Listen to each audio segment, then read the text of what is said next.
자, 이게 또 한 부밖에 안 남았네. 저기 우리 쌤 안 오신 쌤도 계시고. 예.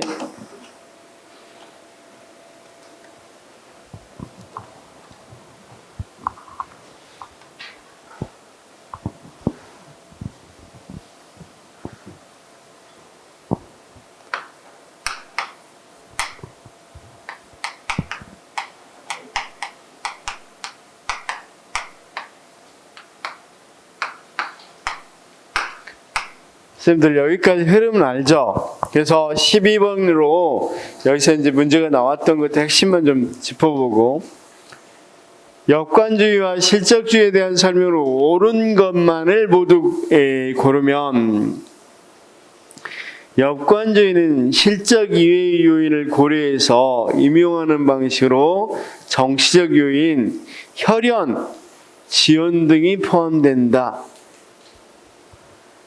일단 조금 지문 자체가 애매하죠. 사실은 이걸 크게 역관주의에서 정실주의까지 포함하면 모르는데 이건 정실주의 이야기죠 지금. 니은 역관주의는 정실 임용에 기초하고 있기 때문에 초기부터 민주주의의 실천 원리와는 거리가 사실은 민주주의 실천 원리 중에 하나였죠. 민주주의가 정당 정치니까, 그쵸? 디귿, 역관주의는 정치 지도자의 국정 지도력을 강화함으로써 공공정책 실현을 용이하게, 정확히 나와 있는 표현이죠. 실적주의는 정치적 중립에 집착하여 인사행정을 소극적 형식화시켰다. 이 지문 몇 번 나왔어, 지금? 소극적 형식화시켰다고 한 서너 번 계속 나왔죠.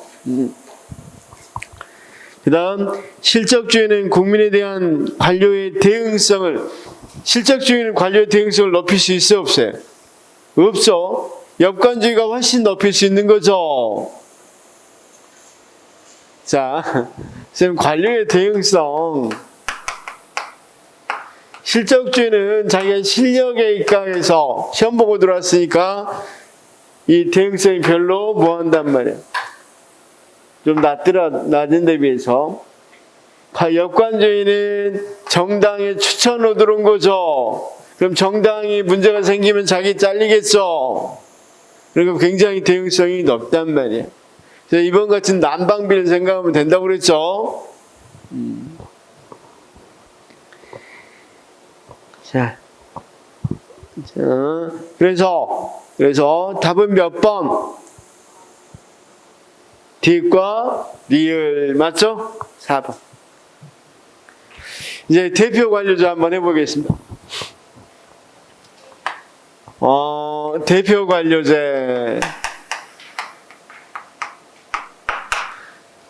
자, 아까 봤다시피 대표 관료제는 왜 나왔다고 그랬습니까? 나온 이유가 뭐 때문에 대표 관료제가 나왔다고 그랬어요? 실적주의나 직업공무원제가 문제가 있다는 거죠. 쉽게 말해서 인적 구성의 다양성에 문제가 있습니까? 없습니까? 시험으로만 하다 보니까 시험을 잘 볼 수 있는 계층에서만 주로 관료로 진출하더라. 시험을 잘 볼 수 있는 계층, 미국도 마찬가지겠지만 그럼 거의 미국에서는 백인, 그래도 또 중산층 이상 이런 사람들이 주로 관료가 되더라 이거죠. 특히 높은 고위직으로 갈수록 더더욱 그런 경향이 강하더라. 그래서 자, 이 인적 구성을 좀 더 다양화시키기 위해서 인적 구성이 뭐가 나온다? 대표 관료제가 나온다는 거죠. 대표 관료제. 대표 관료제 문제가 상당히 많이 나왔어요. 사실은 보면. 그래서 거기 몇 페이지부터 이제 볼 생각이냐면 5, 6페이지 8페이지구나. 좋습니다. 8페이지 대표 관료제 나와 있죠? 대표 관료제는 크게 보니까 자, 의부터 해서 쭉 나와 있습니다. 자, 대표 관료제. 먼저 개념도 나왔어요. 개념도 시험에 나왔으니까 한번 꼭 알아두십시오. 사회과학에서는 개념이 중요합니다. 대표 관료제는 한 국가 내에서 다양한 사회 집단들의 구성 비율에 따라 관료를 충원한다는 원리이다. 가장 중요한 말이 다양한 사회 집단이죠. 대표 관료제는 관료제의 인적 구성 측면을 강조하며 관료제의 대표성과 대응성을 강화하기 위한 제도이다. 공직 임용 시 일종의 임용할당제를 적용하는 것이다. 그렇죠? 임용할당제. 뒤에 보겠지만 우리나라도 대표 관료제적 요소가 존재하죠. 쌤, 조금 죄송한데, 이 9페이지 밑에 보면 우리나라의 경우에서 나와 있죠. 대표 관료제 형태가 사례들이. 그쵸? 거기 뭐가 있습니까? 양성평등 채용 목표제, 여성 관리자 임용 확대, 관리자. 그 다음, 장애인 공무원 인사관리, 여러 가지가 있죠. 그 다음, 지역적으로도 지방인재, 이런 것들이 있죠. 자, 그러면 이제 개념 받고, 다시 돌아와서 대표 관료제의 대표 개념, 대표의 개념은 유형은 두 가지가 있습니다. 소극적 대표성하고 적극적 대표성. 그러니까 소극적 대표성은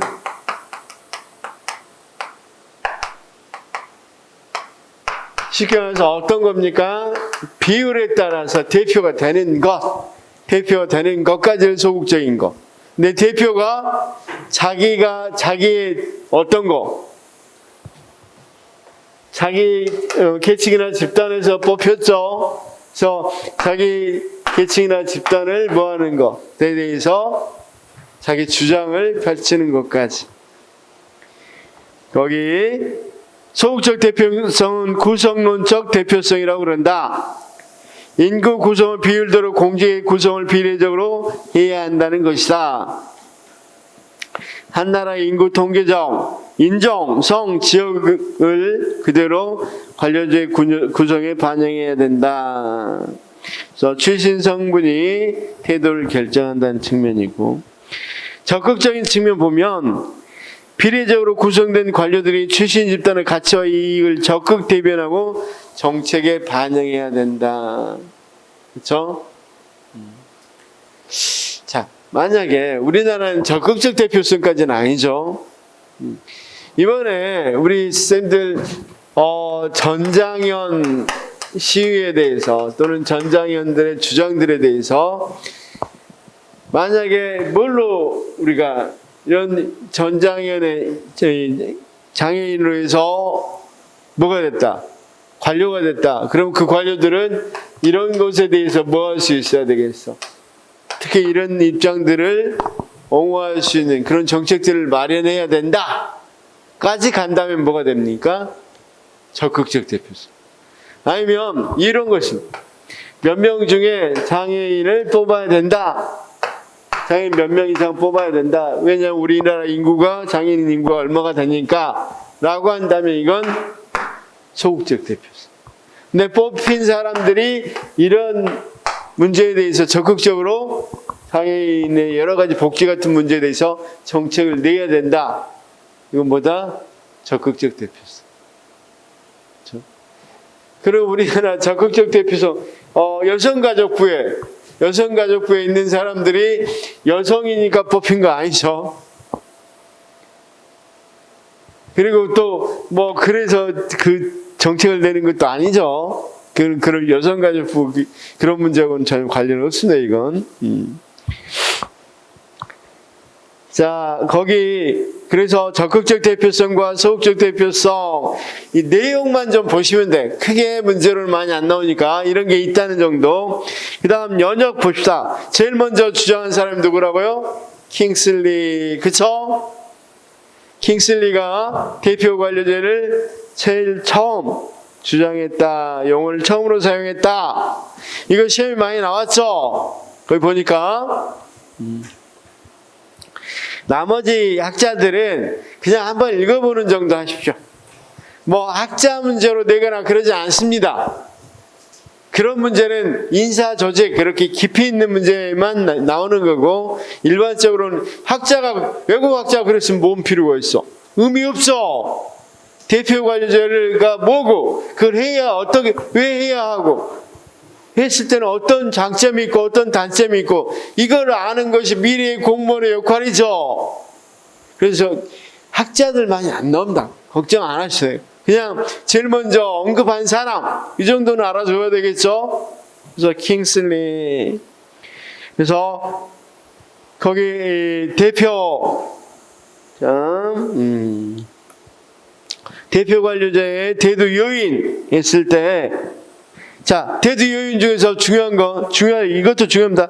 실적주의가 형식적 기획운동이다. 그래, 누구나 시험 봐 했는데 누구나가 아니죠. 누구나 시험 볼 수 있는 사람은 아니죠. 그래서 자, 우리가 이 사회학에서 이런 것들이 많이 이야기됩니다. 우리가 수능을 볼 때, 수학능력 볼 때, 정시가 뭐하다. 그래도 정시가 제일 깨끗하지. 정시가 제일 그래도 공정하지. 이렇게 이야기하는 사람들이 많이 있는데, 과연 그럴까요? 정시가 제일 공정할까요?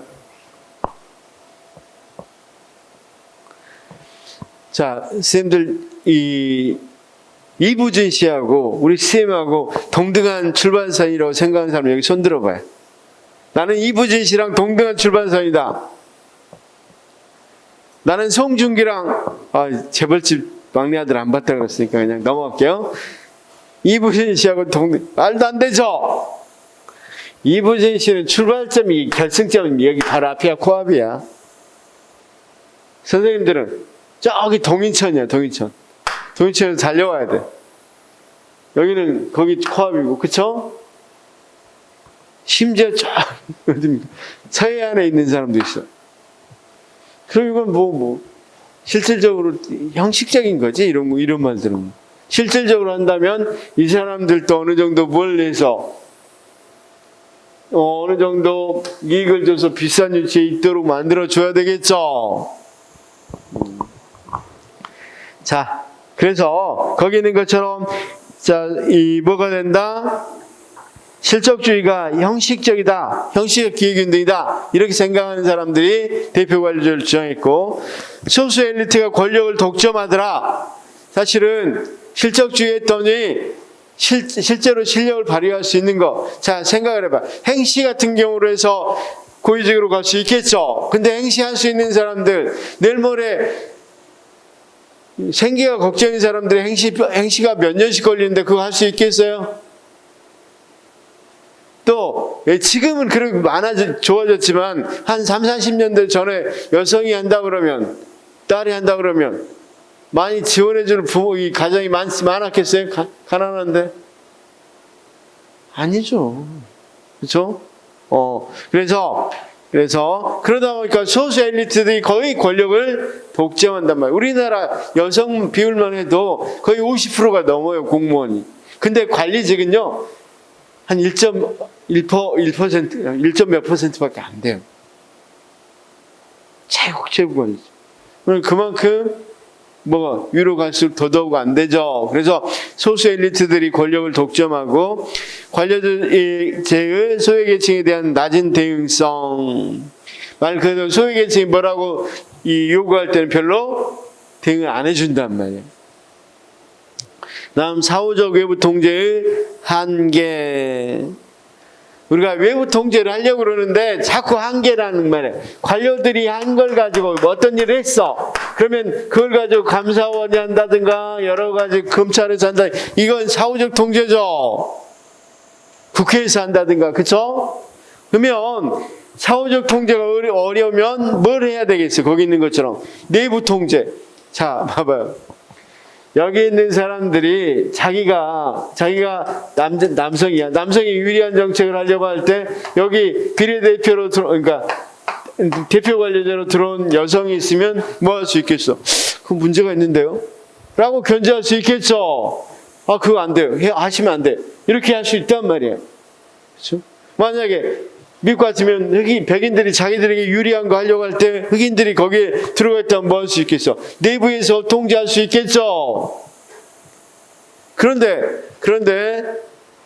사후적 통제라는 건 이걸 만약에 없앴다고 합시다. 그냥 비례대표 안 냈어. 그냥 아니 비례대표 아니라 대표관리 안 했어. 그래서 어떤 정책을 하고 나서 그 정책에 대해서 사후적으로 국회가 감시를 한다든가 통제한다든가 또는 감사원이 통제한다. 그런데 그런 건 이미 지나가 버렸잖아. 그리고 또 모를 가능성도 굉장히 많죠. 사소한 것들은. 근데 내부에서 이 대표관료제에서 들어가 있으면 함부로 할 수 있어 없어? 그 대표관료제가 내부 통제가 용이하다는 말이 그 말이야. 이해됐죠? 그래서 대표관료제, 그래서 거기 이제 균형인사, 대표관료제의 사례에서 균형인사 한번 봅시다. 그래서 우리나라 정부에서도 자, 능률성주의 실적주의 인사원칙에서 한 걸음 더 나가서 공직 구성의 다양성과 대표성, 형평성을 적용하는 균형인사 제도를 뭐 하고 있다? 확대하고 있다. 미국은 특히 거기 봐요. 순서가 조금 뒤바뀌었지만 고용평등 조치, 그다음 두 번째 차별 철폐 조치, 적극적 조치, 차별 철폐 정치에서 한 발 나가서 적극적 조치까지. 그러니까 차별 철폐 정책은 흑인하고 백인하고 차별하지 마라 이런 거라면 적극적 조치는 흑인에게 자 우리가 알다시피 미국에서 대학 입학할 때 어떤 부분이 있어? 대학 입학할 때 소수민족 우대 정책이라는 게 있어. 그럼 우리나라도 그렇죠. 농어촌 특례 입학이 있지만 점수가 좀 낮더라도 소수민족이면 더 점수를 준단 말이에요. 그렇죠? 방금 여기서 느꼈다시피 그러면 이런 정책들 좋아. 적극적 조치라든가 미국 이런 고용평등 조치 같은 경우가 많은 재판을 일으켰어. 소송을 일으켜 소송. 어떤 소송을 했을까? 미국에서는 거의 대부분 어떤 소송을 많이 했을까? 역차별 소송. 뭐가 된다? 차별받는다. 역차별. 아니 같은 내가 더 점수가 많은데 얘가 소수민족이라는 것 때문에 먼저 들어가면 나는 차별당한 거죠. 그런 것들을 역차별이라고 해요. 역차별. 나중에 보겠지만 대표관리자는 역차별 문제가 생깁니다. 우리나라 같은 경우 양성평등 채용 목표제, 자, 몇 명 이상 선발 인원이 5명 이상인 경우는 양성평등을 해야 돼. 그렇죠? 자, 시험장에서 채용 목표 인원은 30%를 목표로 설정해 남성 또는 여성이 과소하게 채용된 것을 막기. 옛날에는 여성을 위해서 나왔는데 요즘은 남성을 위해서 되는 것도 상당히 있죠. 남성도 이렇게 해서 합격한 경우도 있어요. 그렇죠? 이를테면 행시에서 뭐 이를테면 교육직, 뭐 복지직 5명 뽑는데 여자들이 성적이 다 우수해. 그렇죠? 그러면 성적이 합격권은 아니더라도 남성을 일정 비율을 뽑아주게 돼 있단 말이에요. 그렇죠? 옛날에는 다 주로 남성이 차지해서 여성을 뽑아줬는데 요즘 거꾸로 된 경우도 있죠. 선생님, 양성평등 채용 목표제입니다. 그 다음 여성 관리, 이번에 뭐라고요? 여성 관리자입니다. 우리나라 여성 관리자 턱없이 부족하다고 그랬죠. 그래서 성, 미안해. 아까 1점 얼마가 아니라 7.9%. 7.9%에 불과해. 자, 그 다음, 장애인 공무원도, 자, 우리가 장애인 공무원도 어때야 돼? 일정 비율을 합격시켜야 되고, 그 다음, 이공계 공무원 인사관리. 자, 거기 이것도 시험에 나왔어요. 지방인재 채용 목표제하고 지역인재 추천 채용제하고 이것도 시험에 나왔어요. 선생님, 이건 뭐냐면 일단 자, 지방인재 채용 목표제는 무엇에 해당돼? 5급하고 몇 급? 7급에 해당되죠. 근데 지역인재 채용 추천제, 추천 채용제는 지역인재를 추천하면 채용해 주는 거야. 그건 주로 7급하고 9급에서 해당돼. 7급에서 9급. 그런 문제 내는 건 크게 의미가 없는데 그런 걸 내는 사람들도 있어요. 그 다음, 저소득층 공무원 채용도 있고, 자, 그 다음, 그러면 이제 장점 뭡니까? 기능. 관료제의 국민 대표성이 강화되고, 실질적, 아까 형식적이 아니라 실질적 기획인등이죠. 보장과 사회적 형평성 제고. 관료제의 대응성과 책임성이 높아지고, 내부 통제가 강화되고, 아까 설명했던 거 다 나옵니다. 한계는, 전문성과 생산성이 저하될 수 있겠죠. 왜냐면 아까 이야기했다시피 실력이 낮더라도 어떤 신분이니까 어떤 계층이니까 이렇게 해서 들어올 수도 있겠죠. 그럼 당연히 생산성이 낮아질 수 있겠고, 반자유주의 원리다. 개인의 선택에 대한 인적 간섭을 초래하면서 개인의 권리를 침해한다. 반자유주의 원리, 우리가 자유주의 원리가 실적주의야. 실적주의. 자유주의 원리 그러면 실적주의. 자기 능력만큼 해라. 이게 자유주의입니다. 이거 반자유주의 원리고. 그 다음, 할당제 강요하니까 역차별이 우려된다 그랬죠? 자, 실현 과정에서 인사기술상의 한계가 있어. 몇 명이고 어떻게 해야 되고 뭐 여러 가지 문제가 있겠죠? 그 다음, 제4회, 이게 뭐냐면, 자, 장애인이었어. 그런데 어떤 거에서 장애인에서 했는데 어떤 사회에 들어갈 수도 있겠죠. 그렇죠? 이를테면 이 장애인이 어떤 거다? 종교적으로라든가 다른 무엇으로 여기서 재사회화될 수도 있겠죠. 그렇죠? 예를 들어서 이 장애인이었는데 법대를 다녔다. 그래서 이 어떤 것들 법학에 대해서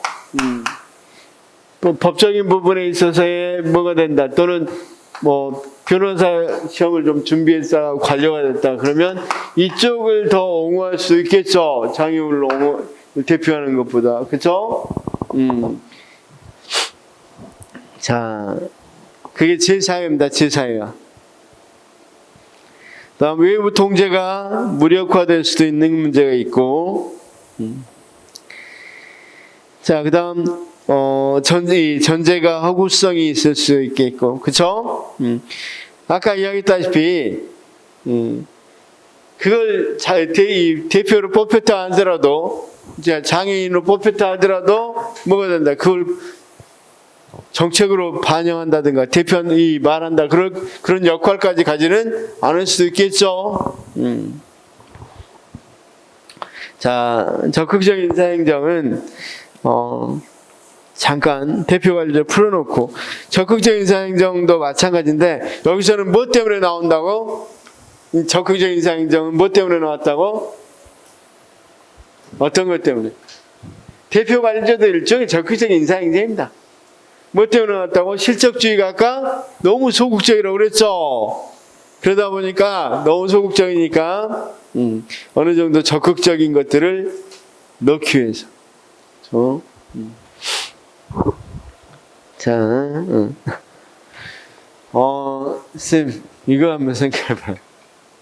실적주의로 이렇게 쭉 하다 보면 상당히 고위직에 있는데 A라는 정책을 실시하려고 그래.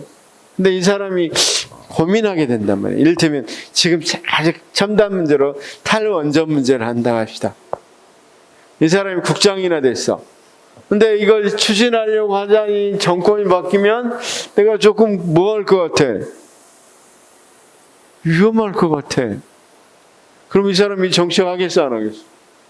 안 해버려. 그냥 몸보신해. 그냥 적극적으로 안 한단 말이에요. 그러니까 국민들이 원하고 필요로 함에도 불구하고 이거 내가 했다가 문제될 수 있겠다. 이래버리면 안 하겠죠. 그래서 실적주의가 이런 소극적이거나 형식적인 경향이 굉장히 강하다 보니까 여기다 역관주의적 요소를 넣는 거야. 어느 정도 고위직들은 뭘 뽑는다. 뭐 이를테면 정당, 아까 역관주의적 요소 넣어서 정당에서 추천해서 복귀한다든가. 그렇죠? 이런 식으로 하는 게 적극적인 인사행정입니다. 자, 대표 관료적 문제부터 얼른 풀어보겠습니다. 13번.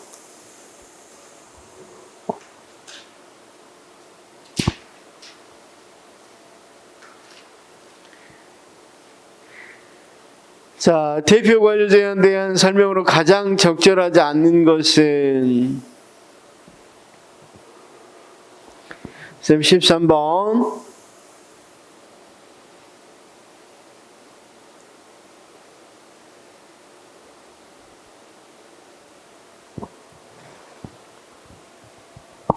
적절하지 않는 거.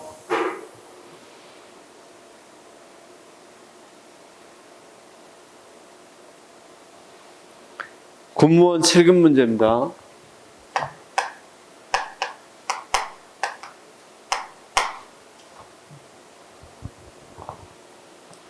다음 몇 번? 2번. 그쵸? 실적주의와 조화될 수가 없다고 그랬죠? 실적주의의 폐해에 대해서 나왔으니까. 그다음 행정능률 향상도 말이 좀 안 맞죠? 14번은 대표 관료에 대한 기술로 옳은 것은 1번 관료들이 그들의 출신 배경 따윈 사회 전체를 대표하는 공익에 봉사할 것이라는 가정에 아니죠. 가정은 뭐라고 그랬습니까? 그들의 출신 배경 집단을 대표할 것이라는 가정에 입각해 있죠. 2번 대표 관료제를 실현하기 위해 실적주의 원칙이 적용된다. 이것도 아까 이야기 계속 말한 거고. 3번 전문성과 능률성이 떨어질 수 있다는 단점이 있다. 그쵸? 대표 관료제는 역차별과는 말이 안 되죠. 15번 대표 관료에 대한 설명을 옳지 않는 것은 우리나라에서 양성평등 채용 목표제에 따라 남성이 추가 합격한 사례가 있다.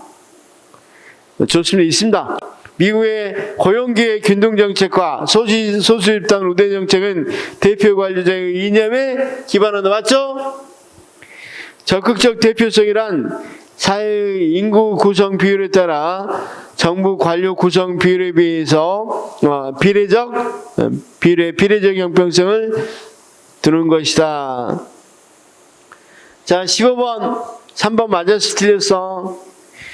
이건 적극적 대표성이 아니라 소극적 대표성이죠.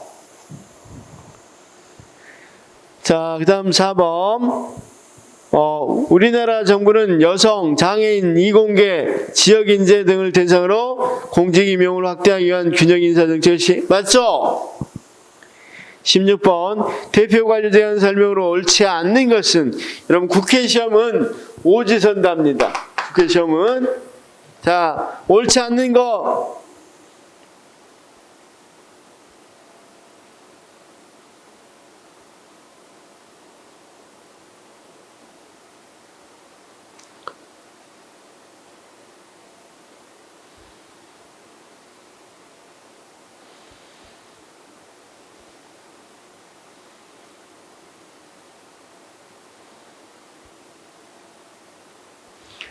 몇 번?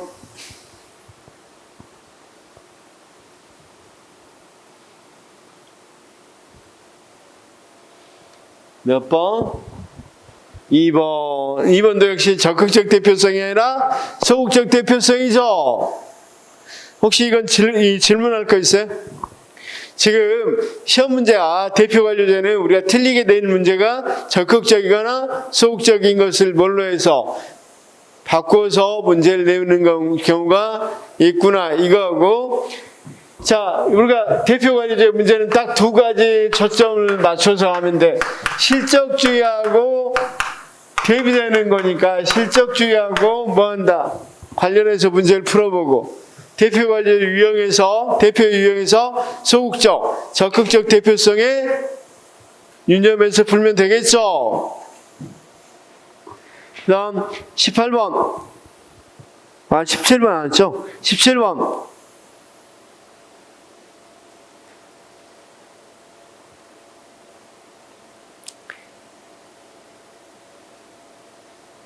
몇 번? 몇 번? 선생님 몇 번? 그렇죠. 3번. 3번 이야기했습니다. 여기서 몇 번 설명해 드릴까요? 5번. 집단보다는 개인의 역점을 준 대표 관료제는 일단 여기서부터 틀렸고, 자유주의, 아까 자유주의는 실적주의가 자유주의라고 그랬죠? 틀렸고.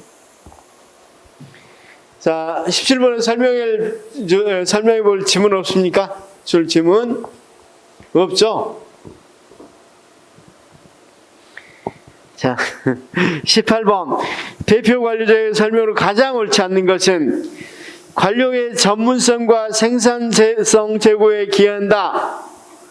지금 1번 맞아? 틀려? 대표 관료제.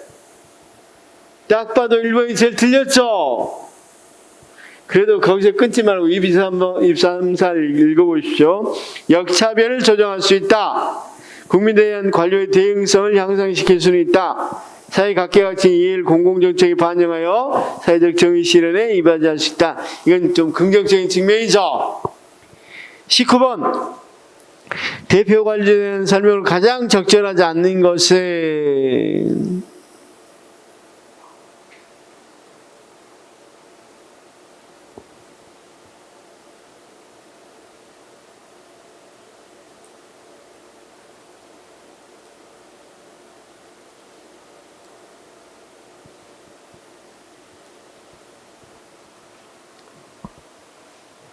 자, 이건 좀 어려워요.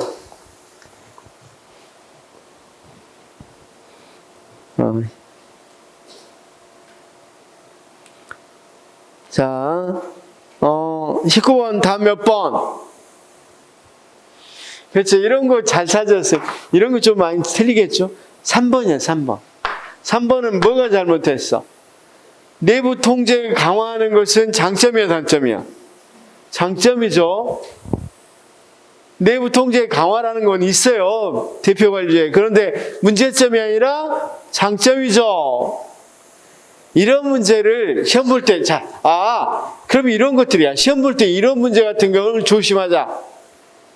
문제를 딱 읽었는데 답이 안 나오면 분명히 이런 식으로 문제를 낼 수도 있다. 이렇게 생각하시면 되겠죠. 자, 그 다음 20번인가요? 20번.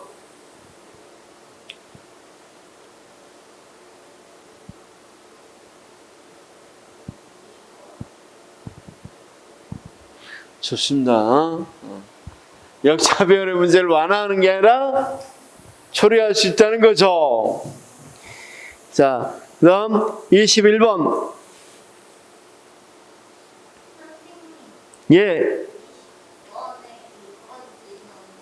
예. 실적주의 폐단, 그것도 틀렸고, 뒤에 역차별의 문제를 완화시킬 수 있다가 아니라 초래할 수 있다. 이렇게 나와야 되겠죠. 21번은 옳은 것. 1번은 일단 틀렸어요. 이건 설명해 봅시다. 왜냐면 인사조직 문제니까. 자, 1번 틀린 이유가 뭡니까? 아까 5명 이상이라고 그랬죠? 양성 평등 채용 목표제로 변경되면서 5명 이상입니다. 2번은 국가공무원 장애인과 함께 이공계 전공자도 우대 대상을 규정하고 있다. 아까 보니까 이공계 있었죠? 맞고 3번은 뭐가 틀렸냐면 지방 인재 채용 목표제는 각 등이 추천한 자 추천하면 안 되죠. 그러면 지방 인재 추천제죠. 제가 아까 비교해봐. 채용 목표제하고 추천제하고 그렇죠? 자, 봐, 선생님. 이런 문제는 사실 이렇게 나오면 안 되는데 인사 조직이라는 거 거기서만 낸 20문제를 내다 보니까 이런 것까지도 낸다 이거죠. 근데 우리는 이런 거 무시해도 돼요, 사실은. 근데 시험 볼 때 가끔 뭐 변별하기 위해서 이런 거 나올 때 정도는 이런 지문 정도에서 나오니까 알아두면 좋겠죠. 그다음 마지막 대표적인 예로 개방형 임용 제도를 개방형하고 균형 인사 제도하고 관련 없죠. 개방형은 개방형은 어떤 겁니까?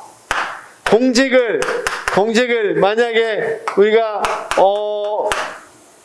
검역관을 뽑는다. 뭐 3급 검역관을 뽑는다 할 때 공무원으로 쭉 올라온 사람도 뽑지만 외부에서도 뽑는 거. 외부에서도 검역관, 이 외부 민간회사 검역관들도 있겠죠. 그런 데서도 뽑는 것을 우리가 개방형이라고 그러는 거. 이건 대표 관리하고 뭔 상관이 있어. 그렇죠. 자, 그 다음 22번. 좋습니다. 이제 정리하는 입장에서 22번을 풀어보면 공무원 인사제도에 대한 설명 중 옳은 것으로만 짝진 것은 자, 1가 대표 관리는 관료들이 출신 집단의 가치와 이익을 대변하는 기대에 기반을 둔다. 나 직업 공무원 제도는 대체로 실적주의를 전제로 하며 전문가주의를 직업 공무원제는 전문가주의입니까? 뭡니까? 일반 전문가주의입니까? 일반가주의입니까? 일반가주의죠. 조금 더 이거 계급제 뒤에 나옵니다. 또 계급제는 직업 분류제보다 인력 활용 융통성과 효율성이 높아 탄력적 인사 관리가 가능하다. 계급제인 직업 분류제 안 배웠죠 우리가. 그냥 넘어갑시다. 이건 맞습니다. 역관제는 미국에서 인종 대표성을 통해서 대도시 다양한 인종 집단에 대한 정치적 사회에 도움을 준 것으로 평가된다.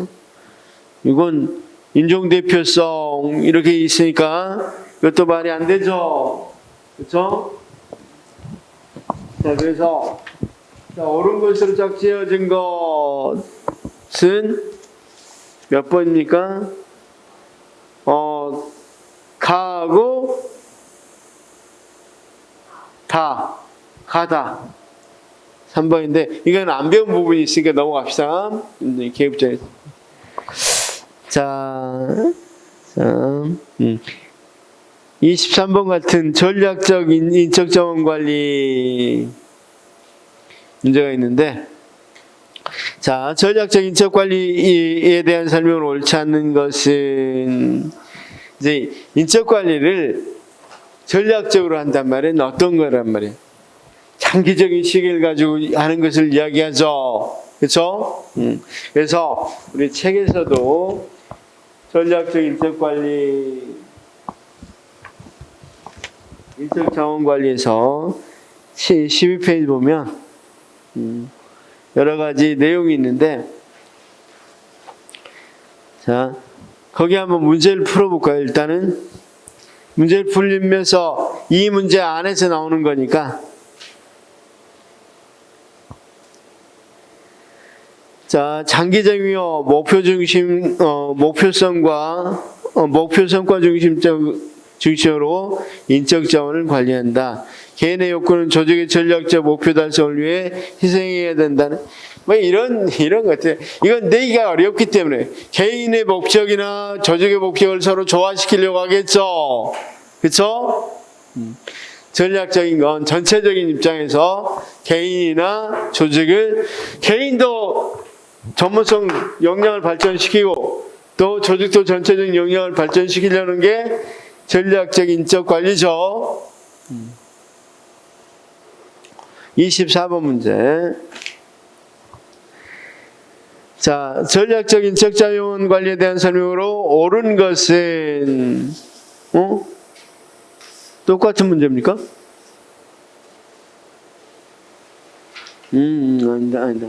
아닙니다. 자, 장기적 관점에서 현재 및 미래의 환경 변화 이를 기반하는 역량 분석에 집중한다. 직무 만족 및 조직 시민 행동에 중점을 두고 개인의 심리적 측면을 분석에 초점을 둔다. 자, 아까 이야기했죠. 이렇게 미시적으로 개인의 심리적 측면에 초점을 둔다. 이렇게 나오지는 않습니다. 그렇죠? 자, 그래서 자, 개인의 심리적 측면에 초점을 둔다. 그래서 그런 게 아니라 어떤 부분에 있어서 개인의 욕구와 조직 목표 간에 아까 조화를 둔다고 그랬죠. 일과 삶의 균형 이런 것들을 목표로 합니다. 자,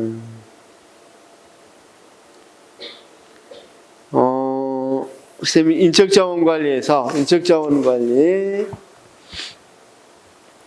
개인의 심적 측면 아니라 조직의 목표에도 개인과 조직의 목표를 강조합니다.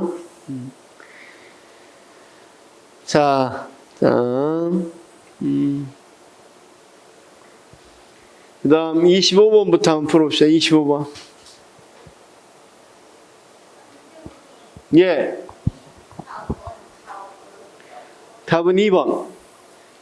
개인의 심적 측면에 초점을 두는 게 아니라 개인뿐만 아니라 조직과의 조화. 예. 옳은 것이구나. sorry. 1번이죠, 그럼. 1번이죠. 옳은 것만 이야기해라 그랬으면. 그러면 쌤 2번 아까 뭐와 무엇을 조화라 그랬습니까? 자, 조직과 개인의 균형을 강조한다고 그랬습니다. 그래서 개인의 심리적 측면뿐만 아니라 조직의 비전 달성도 강조합니다. 조직의 심리적 측면뿐만 아니라 조직의 비전 달성 이걸 써놓으시면 되는 거고, 자 3번에 있어서는 뭐가 틀렸냐면 거기 뭐라고 그랬습니까? 통제 메커니즘이라고 그랬죠. 통제 메커니즘으로 하는 게 아니라 뭘 강조한다? 자율적 권한 부여를 강조합니다. 자율적 권한 부여. 이런 말들은 틀리겠죠. 당연히 전략적인 게 통제 메커니즘. 그 다음 4번과 같이 부분 최적화가 맞겠습니까? 전체를 최적화하는 게 맞겠어. 자, 그렇죠. 기능적 연계를 통해서 전체 최적화가 목적입니다. 전체 최적화. 자, 우리가 여기는 인사관리 문제라 좀 그렇지만, 자, 이런 건 문제 푸는 요령이에요, 쌤. 자, 전략적으로 인사를 관리한다. 이 전략 속에는 뭐가 있겠어? 말 그대로 우리가 어떤 전략을 쓴다는 것은 장기적인 목표를 달성할 때 많이 이야기하죠. 그러면 여기에서는 조직의 비전과 개인의 목표 달성하려고 조화를 이루려고 하겠죠. 그렇죠? 그 다음 우리가 이런 삶과 일 같은 것에도 조화를 두려고 하겠죠. 그럼 이런 것들은 모두 다 사실은 전략이란 건 서로 간의 유기적 연계를 하려고 하겠어, 안 하겠어? 서로 간의 유기적 연계를 통해서 뭐 비전을 달성하려고 하겠죠. 그래서 전체적 최적화, 부분적 최적화하겠어. 전체를 최적화시키려고 하겠어. 전체를 최적화시키려고 하겠죠. 뭐 이런 내용들이 있어요. 지금까지 다 봐봐. 지금까지 전통적으로는 미시적, 그러니까 전략적으로 본 게 아니라 이 현재 문제 해결하면 그 급에 있다고 생각한단 말이에요. 전략적으로 보면 뭐가 돼야 되겠어? 이런 모든 것들이 잘 이루어져야 되겠죠. 그리고 거기 있는 것처럼 7급 인사조직 문제에서는 크게 뭐 하는 거니까 볼 필요는 없습니다. 어려운 문제니까. 25번 문제는 직업 공무원제의 특징으로 옳지 않는 것은, 선생님 옳지 않는 것,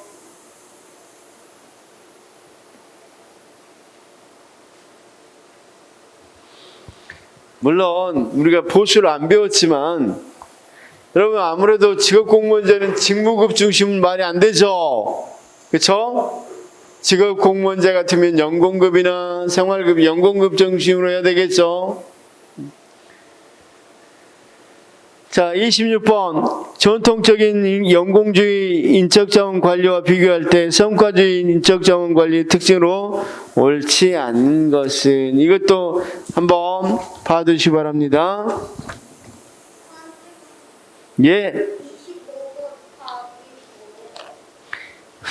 25번 1번입니다. 네, 정확히 말씀드릴게요. 직무급 중심이 아니라 연공급 중심입니다. 연공급. 이건 뒤에 또 계속해서 나와요, 쌤. 왜냐면 직업공무원제는 말 그대로 뭡니까? 계속 어렸을 때부터 계속해서 공무원으로서 쭉 발전했으니까 연공 서열에 의해서 봉급을 줘야 되겠죠. 오래 근무할수록 더 많은 봉급 줘야 되겠죠. 직무급증이라는 건 어떤 일을 하느냐에 따라서 주는 거니까 나중에 이건 뭐하고 직업별제 계급제 할 때 나옵니다. 어쨌든 자, 직업공무원제는 연공급입니다. 연공급.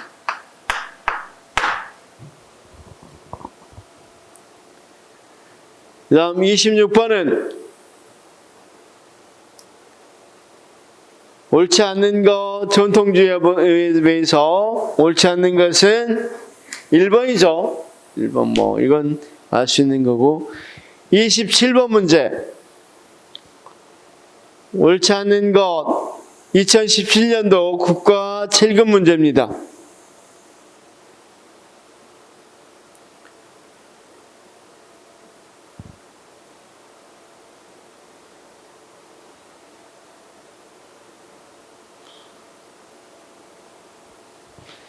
딱 봐도 답이 좀 보이죠?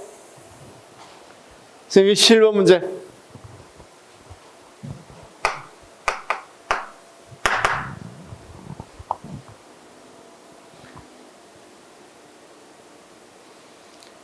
답 4번.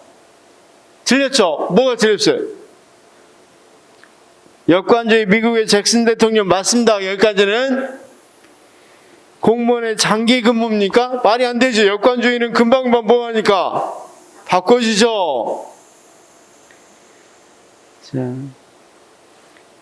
순기능을 여기가 틀렸을 때, 이 뒤에는 맞습니다. 공중의 대중화를 강조한 건 맞죠? 28번은 다음 중 인사제도에 관한 연결 중 가장 옳은 것은,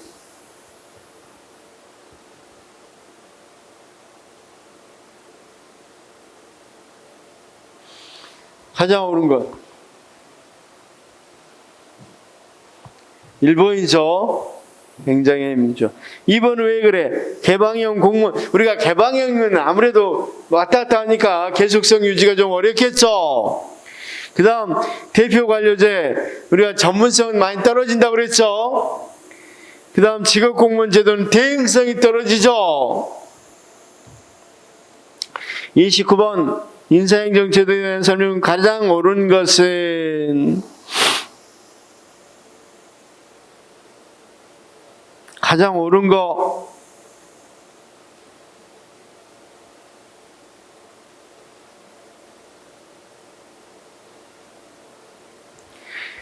자, 이제 한번 틀린 거 봅시다. 1번은 어떤 부분이 틀렸어? 읽어볼게요. 직업 공무원제는 장기 근무를 장려하고 행정의 계속성과 일관성을 유지하는데 긍정적인 제도로, 여기까지 맞는데 개방형입니까? 폐쇄형입니까? 폐쇄형. 여기가 틀렸죠. 폐쇄형 인사제도 및 전문 행정가가 아니라 일반 행정가라고 그랬죠. 2번은 2번은 틀린 데 없네. 3번은 자, 실적주의는 개인의 능력이나 자격, 그 다음 적성에 기초한 실적을 임용 기준으로 삼는 인사제도로 정치 지도자들의 행정 통솔력을 정치 지도자들의 행정 통솔력을 강화시켜주는 것은 역관주의죠. 말 안 듣잖아. 정치 지도자들 뭐하면 말 그대로 실적주의를 하면. 4번 대표관리자는 전체 국민에 대한 정부 대응성을 향상시키고 대표관리주의가 실적주의를 강화한다. 말이 안 되죠. 그다음 행정의 능률성 향상도 틀렸죠. 그다음 30번은 가장 옳지 않는 거.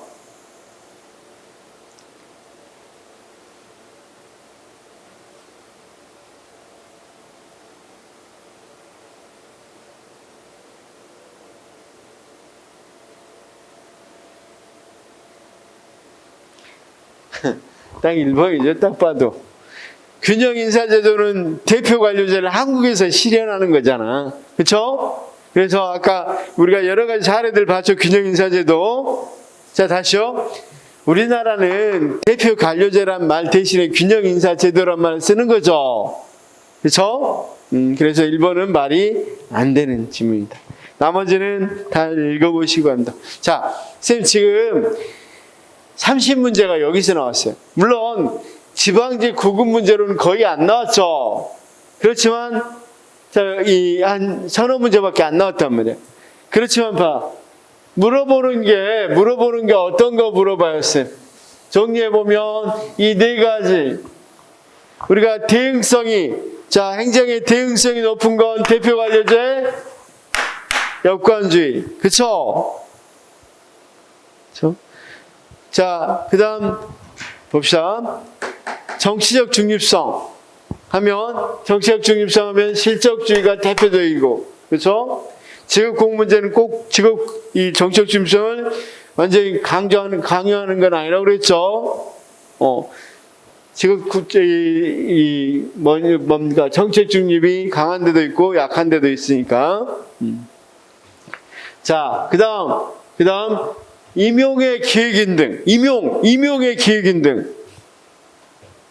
여기라고 그랬죠. 근데 기획인등인데, 여기서는 형식적 기획인등이라고 이야기하고, 여기는 실질적 기획인등이라고 이야기하죠, 자기들은. 자, 행정의 효율성, 생산성, 효율성, 생산성, 실적주의. 지구 공무원제도 틀리지 않고, 그쵸? 자, 안정성, 계속성. 그쵸?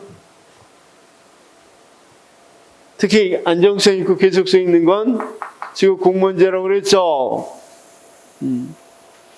자, 역관주의는 안정성, 계속성이 있을 수가 없다고 그랬습니다.